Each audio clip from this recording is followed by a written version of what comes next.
looks a bit like a bushka doll, but this is the beginning of most sculptures. It could even be a bird if you put it on its side. So it is the great start of any creation that you are going to make.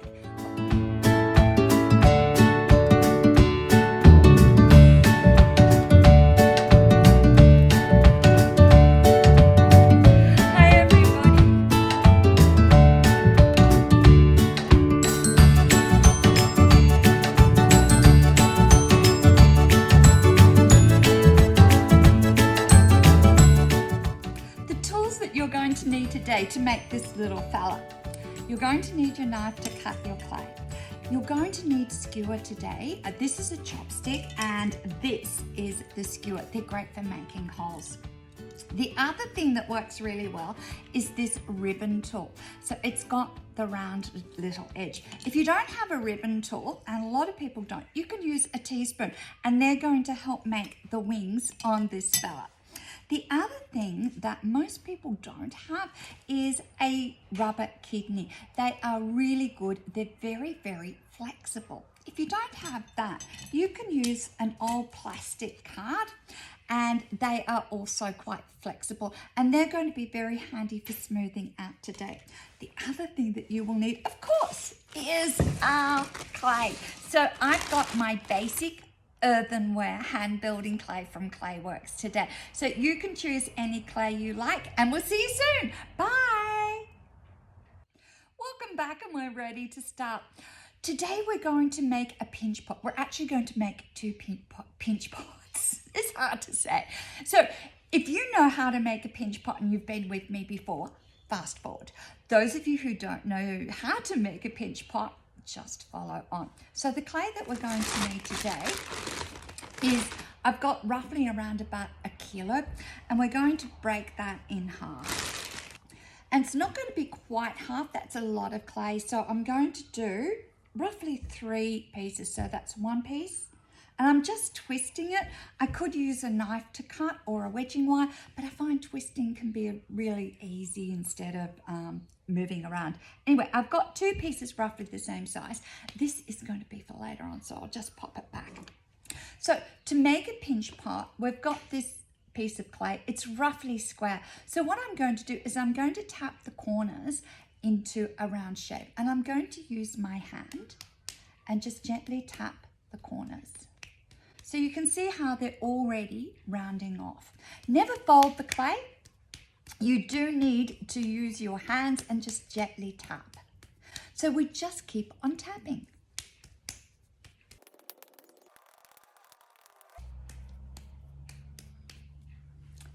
And that is a nice round hole. I've got a few little cracks and crevices there, but that doesn't matter. I'll do this one later. So the next thing we're going to do is g'day with our thumb. And we're going to put the clay on the palm of our hand. If our hand is cupped, it means that the clay actually stays round. You can put it on the table, but when you put it on the table, you can't feel. But I'll show you. Pop the board on. You can just press down with your thumb, but I don't know how far down I've got. So if I do this with my thumb and pop that there, I've actually got quite a bit to go through here. So what I'm going to do is I'm just going to put my thumb back in. You can also see I've squashed the ball by pressing down. So by putting it in my hand, I'm going to get it round again and I'm just going to press down. And what I want is around about 1/2 centimetre thickness, and that's just over about 1/4 inch. And now that is quite a way down. My thumb is actually quite a way down. If I do this, it's actually to there. So I've got about that much. It's less than a finger's worth. Now, the next thing I'm going to do is like the quacking duck, all right? So it's your pinching with your thumb and your fingers together. And what I'm going to do is gently go around my pot and pinch. And I just keep going around that first, around the bottom. So it's just now I've gone around about 5 times and it's now pretty even, and it's around about that thick, which is around about 1/4 of an inch, which is around about 5 centimeters, half a centimeter. Now I'm going to move my fingers up and I'm going to go around again, holding it in your hand and pressing. Okay, now if I have a look at the inside, it's now quite large. It's got a lot bigger. Now I'm going to go around the top. This is still too thick and I want to make it around about half that thickness. I don't want it too thin because when I'm working on my owl and sculpting it, it might break and bend. So I'm making it thicker than I really need to. So let's start pinching around the top. And that is about what I want. It's a nice thickness. So that's my first pitch pot. Now I need to get my other piece of clay and do this all over again. So let's go.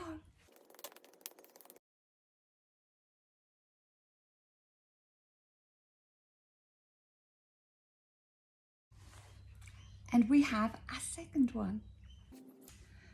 We've got 2 pinch pots. Mine are roughly the same because I've done this a lot of times, so I'm pretty consistent when I do it. For you guys at home, what you might find is you might have one wider than, and the other one might be narrower. So what you need to decide is whether you're going to make that one narrower or whether you're going to make this one wider. So because these are not quite the same, not exactly. So with this one, what I'm going to do is I'm just going to gently make this outside a little bit wider. So I can just gently tease it out. So I'm just spreading my fingers slightly. Just very, very gently. And that is now around about the same width. So it was just really, really gentle, not too rough at all. The other thing we need to do is we are going to join these together to make an egg shape. But I'm just going to tap the tops. The tops aren't really flat at the moment and yours might be quite wiggly. So what we can do is just gently tap the top. So it's now quite, if you have a look at that, that's now quite flat. So it's just a gentle tap. And when we put these together, they're actually going to look a lot better sticking together. The next thing we're going to do is we're going to scratch and slop to stick. Now, that's my terminology. I call it the 3 S's. But it really is scoring or cross-hatching the surface area. That's roughing up the surface area. And then we're using a slip or a slurry, or I call it slops. And that is going to be like our adhesives. Don't use water. Water actually slides, so it doesn't actually stick things together. So get your knife and we're going to rough up this surface. And they call it cross-hatching because what you are effectively doing is making crosses on the clay. I call it scratching, as I said. So let's go around and scratch all the tops.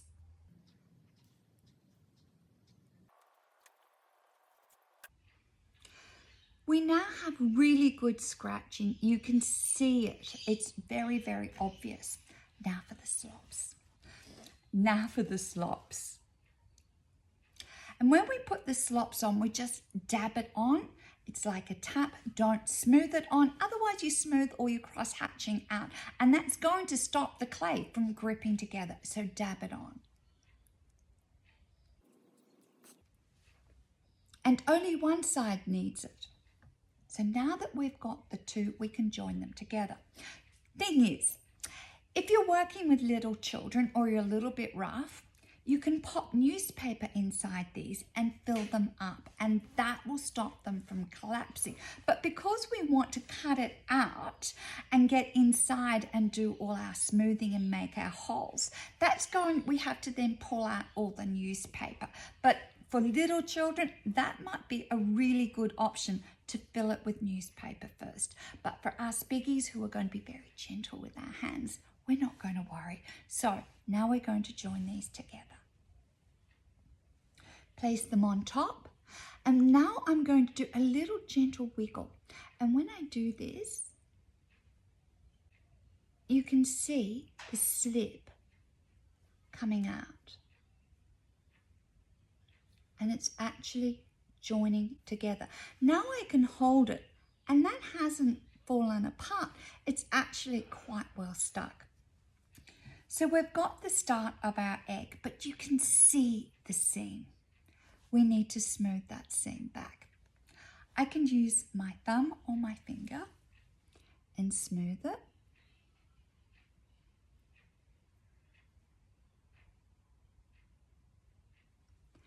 And that's working quite nicely. It's basically pulling a little bit of clay down, but some people end up pushing in too hard and they end up getting this. So they end up getting real divots. So that's actually making quite a divot. You need to be very, very gentle. And if you're finding it a little bit hard, you can actually use your spoon to smooth back.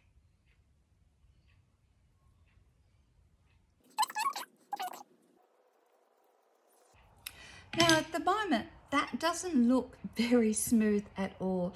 It's quite lumpy and bumpy. So now I'm going to show you how to smooth it with your hands. So what I'm going to do now is I'm going to go down, just very gently. I'm going to go across. Now I'm going to go across the other way. Now I'm going to go across that way. And that is really quite smooth. Going to go into my next area.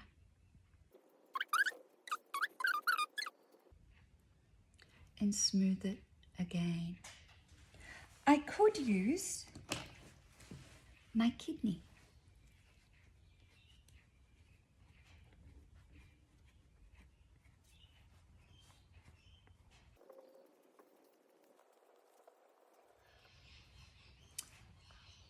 Now there are a couple of areas that I'm not really happy with, so I can just use my fingers, and I'm just going to use my fingers very, very gently to smooth over them. Sometimes your hands work better than a tool.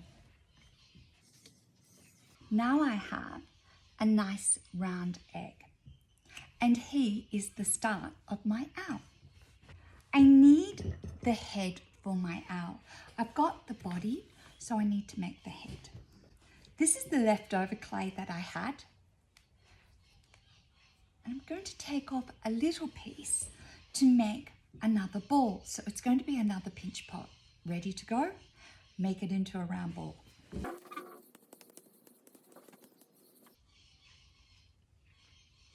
Thumb.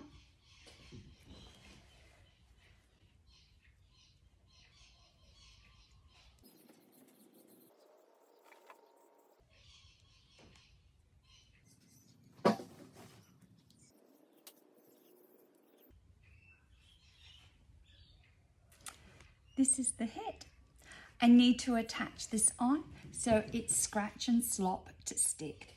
But before we do that, we need to know where it's going to sit. So I can use my knife, mark around where I need to scratch and slop,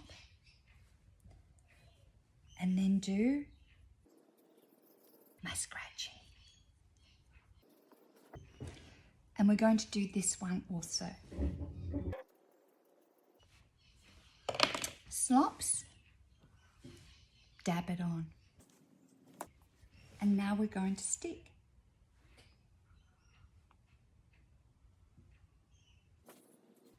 And you can see that is now stuck well and truly. If you can't do that, it's not stuck.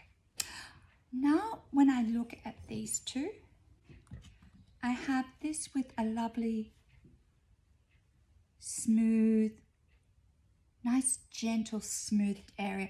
On this one, you can see the joint. I need to get rid of that joint. So I can use my fingers. The other thing I can do, if I use my fingers, that might work. But what I'm going to do is show you another way to join this together. I've got my clay, and I'm going to roll a coil. Now my hands are getting a little bit dry. I've got a cloth, a sponge, and I'm just going to dampen my hands and rub them. And now I have, my hands aren't as dry, which means when I'm rolling the coil's going to stay nice and moist. And it's not going to crack when I start using it. This is thinner than a pencil, but not as thin as a chopstick, okay? Place it around. Doesn't quite meet the end. That doesn't matter at the moment. But what I'm going to do now is I'm going to gently smooth this in, and I'll show you. I'm going to start at the bottom first.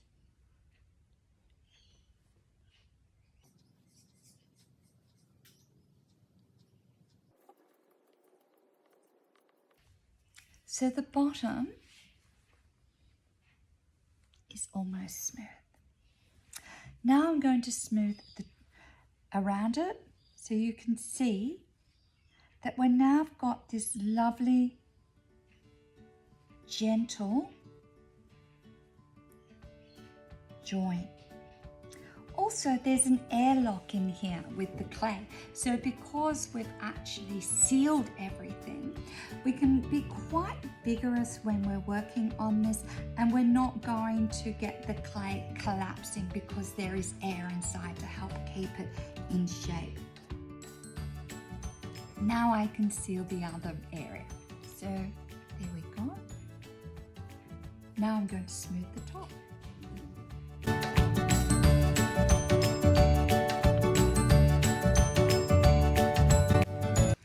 We now have the start of our owl. It looks a bit like a bushka doll, but this is the beginning of most sculptures. It could even be a bird if you put it on its side. So it is the great start of any creation that you are going to make.